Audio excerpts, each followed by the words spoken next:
Soy la doctora Benilis González y esto es Sea Usted el Juez. Los casos de abuso sexual y agresión sexual en Puerto Rico han aumentado desmedidamente. Como parte de esta situación tan difícil que vive el Puerto Rico de hoy, el gobierno y distintas entidades están trabajando para tratar de erradicar esta problemática social. Así es que hoy recibimos en Sea Usted el Juez a la doctora Linda Laras, del Centro de Salud y Justicia que ubica en la Escuela de Medicina San Juan Bautista en Caguas. Bienvenida, doctora, ¿cómo está? Muchos saludos, estamos bien. Gracias por la oportunidad de estar con nosotros en el día de hoy. Así que queremos hablar con usted en relación a la función que realizan en el centro, los servicios que le ofrecen a las víctimas de violencia sexual. El Centro de Salud y Justicia es un programa de la Escuela de Medicina, por lo tanto trabaja con una perspectiva de salud y bienestar para las víctimas, a la misma vez que trabajamos con los aspectos legales, ¿verdad?, para responsabilizar a la persona que lleva a cabo los eventos. Le pregunto, ¿usted es médico de profesión? Soy doctora, mi especialidad es ginecología obstetricia, tengo una subespecialidad en ginecología pediátrica adolescente, también tengo certificaciones en la intervención en maltrato de menores. ¿Desde cuándo usted dirige este centro? Este centro lo abrí en diciembre del 2015. Y en ese momento, ¿cuál fue su motivación para usted abrir este centro de ayuda a víctimas de violencia sexual? Bueno, yo tenía antes de este centro otro que se llamaba Paso de las Mujeres y todo surge a raíz de que cuando yo hice mi residencia no había adiestramientos adecuados para los médicos que trabajan con esta población. Y decidí hacer un centro de servicio que trabajara tanto el aspecto de la salud como de justicia en beneficio de las víctimas. O sea que usted combina la medicina con el componente legal, con el propósito de ayudar a las víctimas para que sea de manera multidisciplinaria y reciban esa ayuda que requieren. Eso es correcto. Ya yo no voy al hospital a operar, sino que mi sala de operaciones es el tribunal. Y usted es perito. Es correcto. En los casos de violencia sexual y agresión sexual. Es correcto. ¿Cuántos casos usted ha sido perito en Puerto Rico? Cientos de casos, cientos. Usted sabe, doctora, que como cuestión de hecho en Puerto Rico han aumentado los casos de abuso sexual. Sí, nosotros en nuestro centro todos los años hemos notado un aumento. El año pasado, por ejemplo, tuvimos 172 casos. El año anterior habíamos tenido 158. O sea que es un aumento sustancial. Y básicamente, ¿verdad?, para aquellos que conocemos lo que es la violencia sexual, porque es nuestro campo del saber o de estudio, básicamente en esos procesos a nivel social, sabemos que la mayoría de los victimarios son los familiares de las víctimas, ¿verdad? Sí, el 75-85% de las personas que se identifican como ofensoras son personas allegadas a la víctima. Sobre todo en los casos de menores, el primer lugar a buscar es en el hogar. Le pregunto, doctora, en el caso de los casos reportados que ustedes han tenido en el centro, ¿cuál ha sido la víctima más pequeña en términos de edad demográfica, ¿verdad? Como cuestión de dato demográfico que ustedes han atendido. Nosotros hemos atendido desde meses de nacido hasta los 78 años. O sea, por violencia sexual. Por violencia sexual. O sea, que quiere decir que nosotros tenemos que, como país, tener un momento de reflexión, porque ciertamente es difícil uno tener que enfrentar, o sea, y preguntar sobre esto, que un menor de edad haya sido abusado teniendo meses de edad por un familiar. Eso para nosotros es terrible. Sí, ocurre, le puedo decir que el 80% de nuestros casos son menores de edad y son cada vez más frecuentes, sobre todo los padres biológicos. Antes eran más los padrastros y estamos encontrando casi a la misma par padres biológicos y padres. O sea que los papás que se supone que protejan a los hijos, que sea gente que tenga valores y principios y le transmita eso en el proceso de crianza a esos hijos, los están abusando sexualmente. Sí, por eso es tan importante que a nivel escolar los maestros, los trabajadores sociales estén bien adiestrados en cómo identificar a estos menores que pudieran estar sufriendo estas experiencias de trauma en su casa, porque o están en la casa o están en la escuela. Y en la casa, pues si no pueden ayudarse, pues en la escuela es posible que alguien pueda darle la mano, identificar que está sucediendo algo y poner una alarma, ¿verdad? Que se levante una alerta, siempre se va a levantar una bandera roja en los casos de abuso sexual.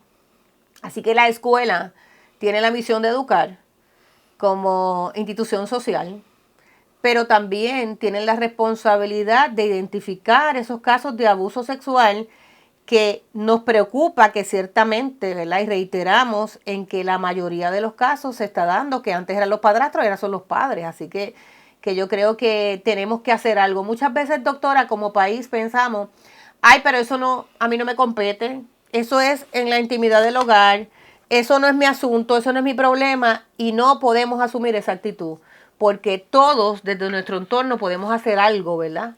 Para mejorar la calidad de vida de nuestra gente. Sí, todos tenemos que estar en alerta, ¿verdad? Porque estas personas son individuos o mujeres, ¿verdad? Pueden ser hombres y mujeres que buscan ese lazo de confianza, ese uno no preocuparse porque lo conoce, porque es un profesional, ¿verdad? Nosotros hemos tenido personas ofensoras desde médicos a maestros, ministros, o sea que esto no excluye a nadie. Hay que estar alerta y hay que escuchar a los niños. Hay que escucharlo de que si no quiere estar con alguien, no lo obligue. Si no quiere abrazarlo, no lo obligue. No lo obligue a dar besos, a sentarse en la falda. Escuchen a los niños que ellos le van a traer la información de alguna manera u otra. O sea, que partimos de una premisa equivocada cuando pensamos que ciertamente el abusador sexual está fuera del entorno familiar, y ciertamente una de las cosas que también es bien importante es el hecho de que a los niños siempre le decimos, tienes que hacerle caso a papi y a mami, lo que ellos te digan. Sí, eso es correcto. No podemos, ¿verdad?, decir que hagan todo lo que quieran, pero sí tenemos que escuchar cuando un niño viene y dice, tengo algo que decirte o tengo un secreto. Déjele hablar, invítele a hablar. No le diga, ay, eso no puede ser. Nada más levantar la voz le va a decir al niño, ay, yo hice algo mal, no digo nada. O sea que tenemos que tener mucha apertura a escuchar a los niños.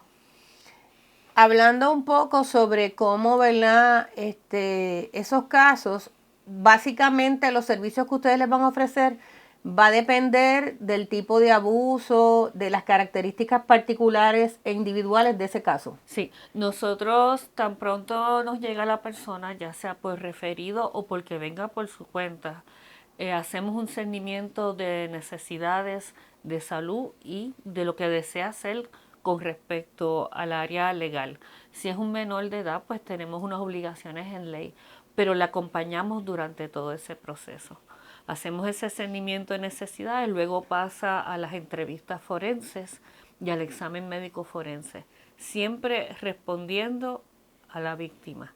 Por ejemplo, yo he tenido situaciones que la víctima no puede entrar al cuarto de examen.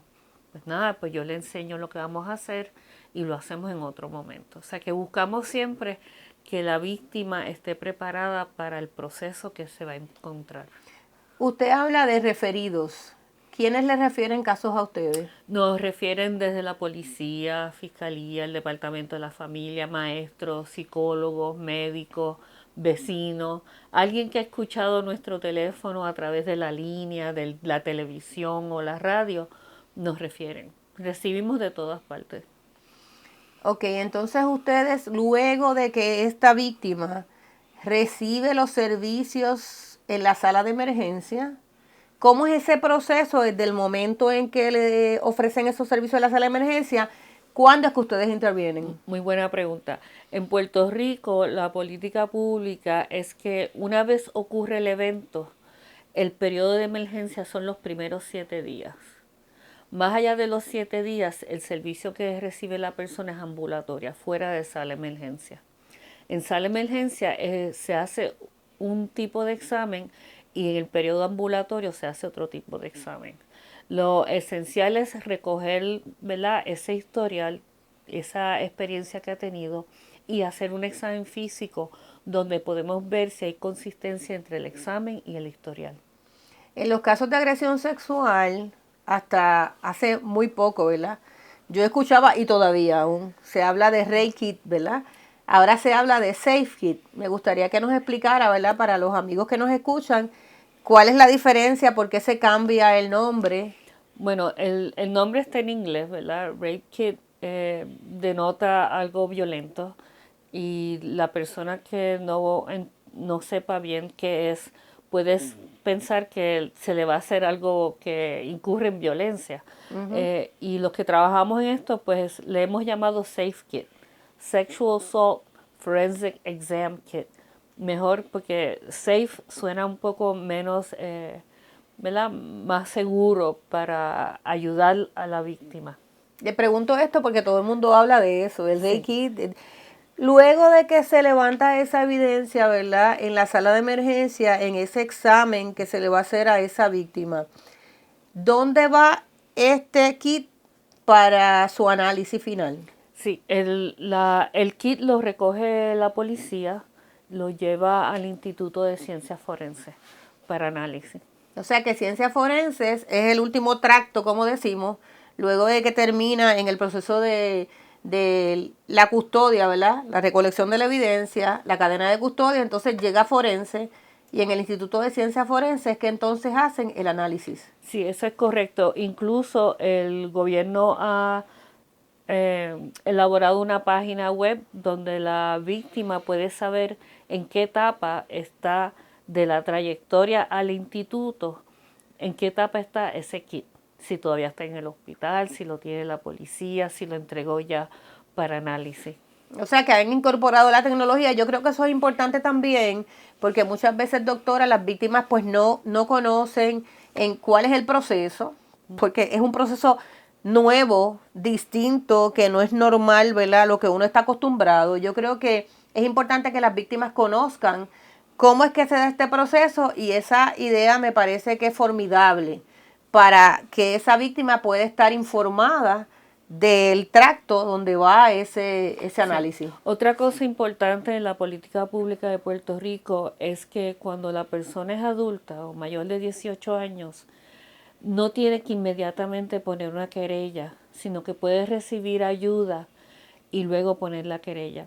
La importancia de eso es que algunas personas no están seguras si quieren o no llevar ese proceso legal y entonces no van a los hospitales, no buscan ayuda y se pierde evidencia en ese periodo de tiempo. Cuando van a la sala de emergencia se les orienta, se les ayuda a cómo poner la querella, si de ella desearlo. Tenemos que recordar que en Puerto Rico, en los casos menores, estos delitos no prescriben. Así que lo más importante es que lleguen a la sala de emergencia para hacerse ese kit de colección de evidencia. Y luego podemos ir procesando el caso con las ayudas, el apoyo que se le da a la víctima. Lo que la doctora habla para los amigos que nos escuchan es que ciertamente los delitos contra la indemnidad sexual no prescriben en Puerto Rico, no tienen un término prescriptivo a los 5 años, sino que en ese proceso la víctima puede continuar y entonces lo importante para poder sostener el caso más allá de duda razonable es que esa víctima se dirija y haga el proceso y luego la querella con el propósito de que esa evidencia no la perdamos en el proceso investigativo. Sí, porque mucha gente piensa que si no pone la querella no recibe ayuda y no es así. Queremos dar las ayudas porque sabemos que eventualmente va a poner la querella con esas ayudas. Yo creo que esa parte es sumamente importante, mucha gente no conoce que ciertamente pueden ir a solicitar esa ayuda y posteriormente entonces radicar la querella ante el negociador de la Policía de Puerto Rico. Sí, y esa evaluación en sala de emergencia es totalmente gratuita. O sea, que no tiene que tener plan médico ni nada de eso. Es importante. Es importante eso, que ciertamente, ¿verdad? También tenemos casos en Puerto Rico que hay personas que no tienen un plan médico y que entonces pues eso va a estar cubierto. Correcto. Que la víctima Todo no el tiene por examen, qué preocuparse. las pruebas que se le hacen, los medicamentos que se le da para evitar embarazo y los medicamentos que se da para evitar enfermedades de transmisión sexual. Importantísimo eso. Doctora, le pregunto, usted habíamos hablado ahorita, antes de iniciar esta grabación, de 5 unidades que ustedes tienen para examen. Háblenos de eso. Sí, nosotros luego de los huracanes, pues obtuvimos unos fondos y decidimos comprar unas unidades que son clínicas móviles, ¿verdad? Tiene todo el cuarto de examen para hacer el examen médico forense, tiene el cuarto de entrevista forense, tiene hasta duchas, tiene placas solares, se puede mover solo. Y era porque en esos periodos de desastres naturales o incluso en operativos que puede tener la policía o el FBI, a veces hay varias víctimas y entonces las salas de emergencia están llenas. Nosotros podemos movilizarnos y ayudar a colaborar en la evaluación de las víctimas. Como cuestión de hecho en Puerto Rico, los estudios científicos sociales han arrojado resultados que durante pandemias, durante terremotos y otros eventos atmosféricos han aumentado los casos de abuso sexual. Eso es correcto, ¿verdad? Ese aislamiento, ese separar las personas de su hogar por estos desastres naturales, ponerlos todos en un sitio, un momento dado que en Puerto Rico habían personas ofensoras con personas víctimas en los mismos refugios. Eso pasa mucho cuando no hay luz, que están en la casa, que no podían salir con lo de la pandemia.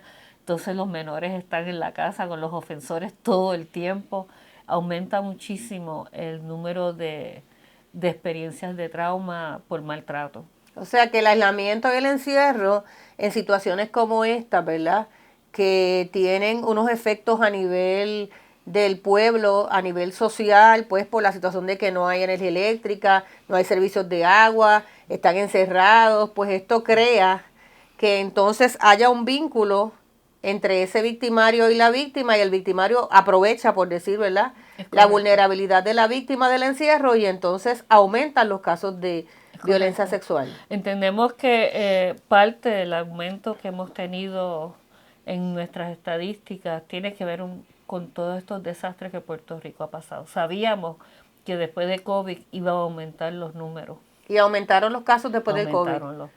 O sea que el encierro, así que ciertamente es importante estar muy pendiente a todo lo que ocurre a nuestro entorno, pero ciertamente más en situaciones como esa, porque se ha visto un aumento en los casos que se han reportado. En todos los tipos de violencia interpersonal, y eso quiere decir que cuando se hagan planificación para desastres naturales, hay que considerar que va a haber un aumento de victimizaciones para ayudar a las organizaciones de la comunidad en incluirlas en ese plan de emergencia estatal para intervenir con las personas. Y yo creo que ese plan de emergencia, y ahí pues, ¿verdad?, es una exhortación a nuestro gran amigo Nino Correa, que está a cargo de lo que son las emergencias en Puerto Rico, para que ciertamente puedan evaluar, puedan establecer un programa de acción dirigido a que entonces se trabaje con estas personas que están refugiadas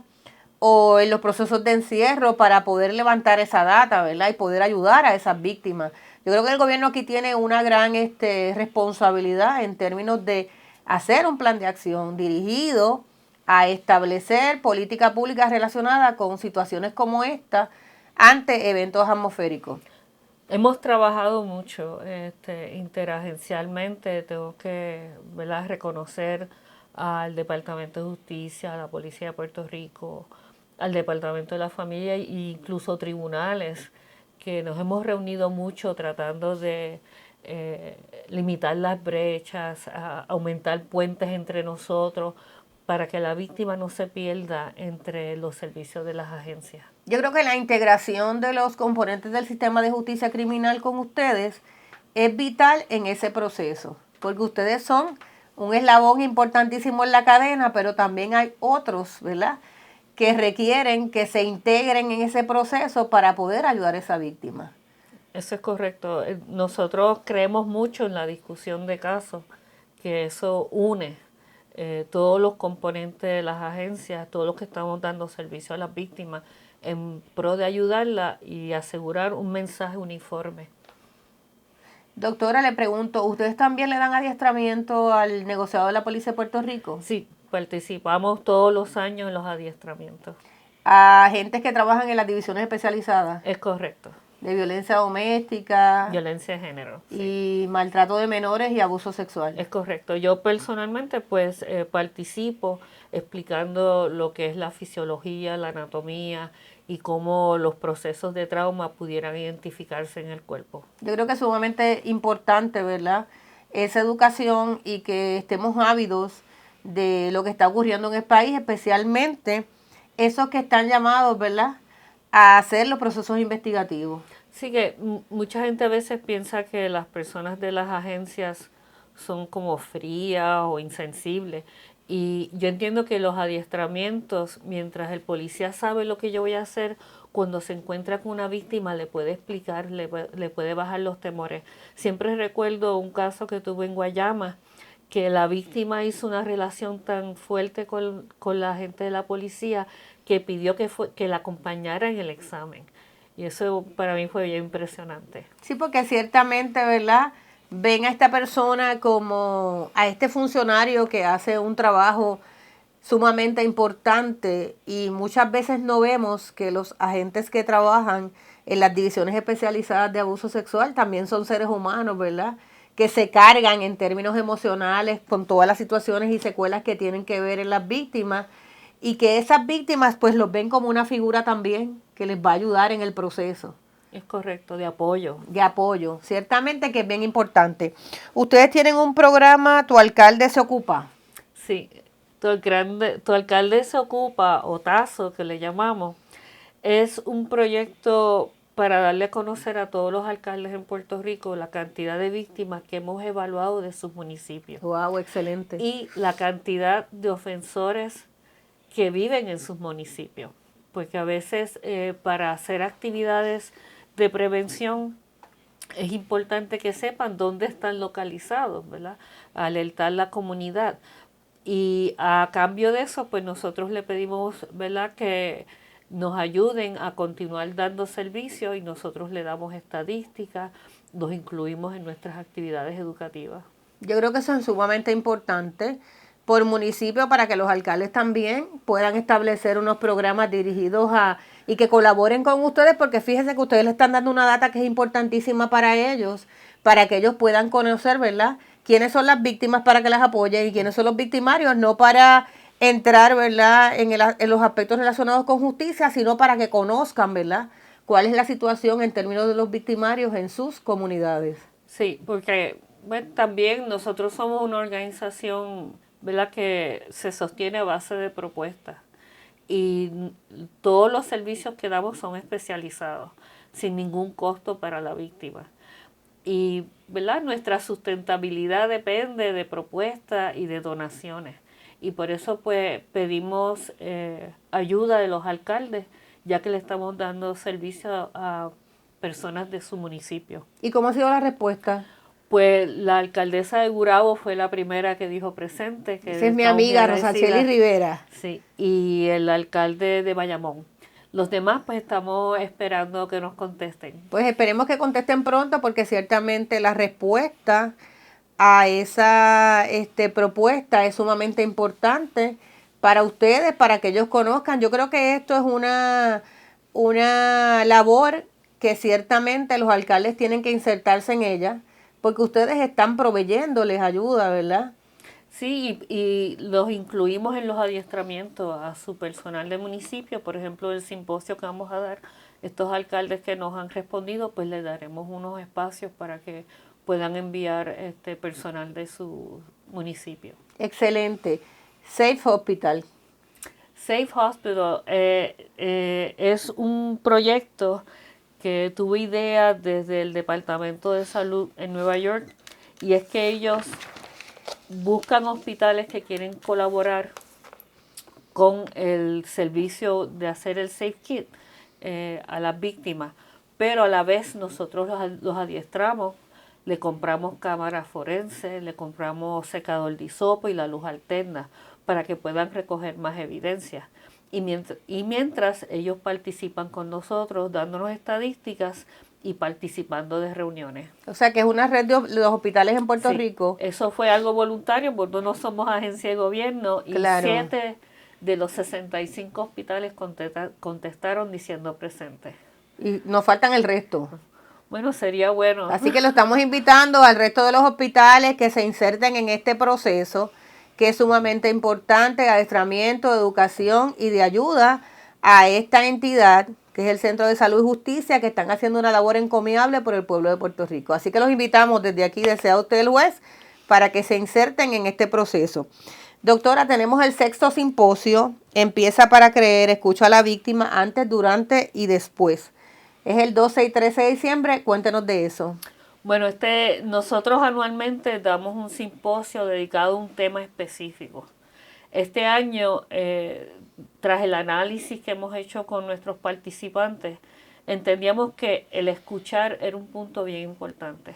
Es uno de nuestros sentidos que a veces lo damos por hecho y no vemos que escuchar es más allá que oír, ¿verdad? Puede ser hasta la observación, puede ser una manera de escuchar. Así que hemos dedicado este simposio. Tenemos conferenciantes que vienen de Estados Unidos, la doctora Ernestine Briggs.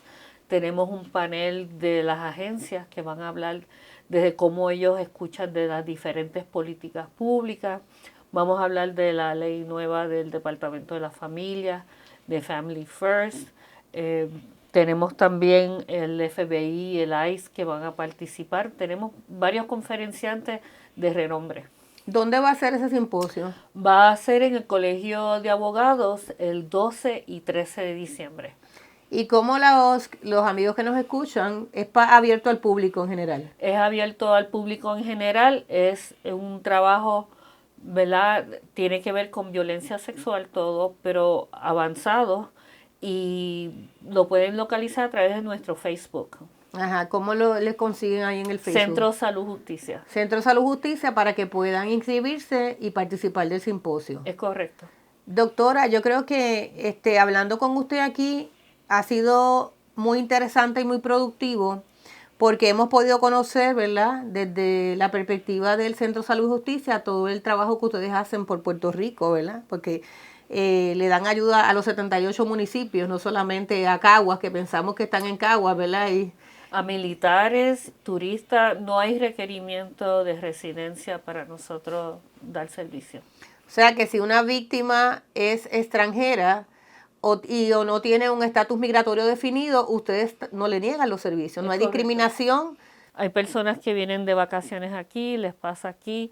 Si tenemos que conectarle con un servicio en los estados, lo hacemos también porque estamos conectados con la coalición a nivel nacional. Excelente, o sea que la coalición a nivel nacional también, ustedes trabajan de manera integrada para que los servicios se le puedan proveer a las víctimas. Aquí o allá, coordinado todo.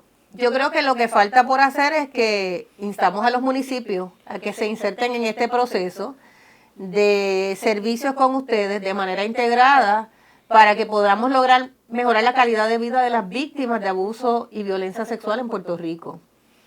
Claro que sí, todos podemos ser parte de la solución, lo que no queremos ser parte del problema. Claro, yo creo que todos nosotros tenemos una responsabilidad social que tiene que tener el propósito de mejorar la calidad de vida. Lo primero es decir que los niños no se tocan, decir que realmente el abuso sexual es un fenómeno social terrible que deja unas secuelas en las víctimas, en los familiares de manera indirecta, ¿verdad? Aquellos que no están vinculados como victimarios, y que ciertamente es terrible. Tenemos que educar porque los niños son el futuro de este país. son los más vulnerables, ¿verdad? Eso no quita que hay otras personas vulnerables también. Hay que estar alerta. Si me permite, quisiera dar la línea. Claro. Tenemos una línea 24 horas que es importante porque puede textear también. No necesariamente tiene que hablar. Y es el 787-337-3737.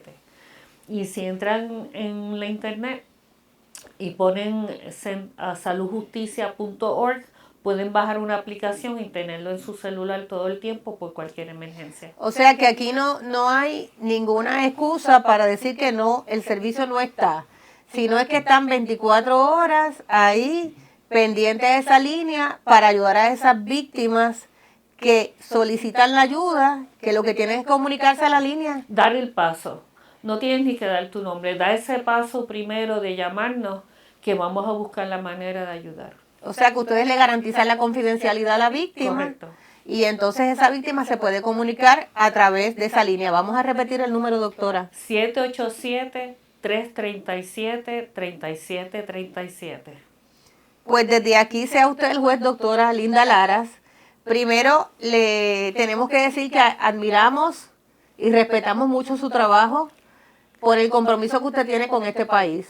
Trabajo en equipo. Y sabemos, y a su equipo de trabajo, a quienes conocemos, que también conocemos de ese compromiso inquebrantable que tienen. Así que ciertamente agradecida por haber tenido el privilegio de tenerla en este espacio en el día de hoy. Gracias por la oportunidad. Y estamos a la orden, y desde aquí sea usted el juez, también vamos a continuar apoyando al Centro de Salud y Justicia para que busquemos la verdad, para hacer justicia, que es lo que queremos, ¿verdad?, hacer por este país. Así que desde sea usted el juez, la doctora Benilis González. Soy la doctora Benilis González y esto es Sea Usted el Juez.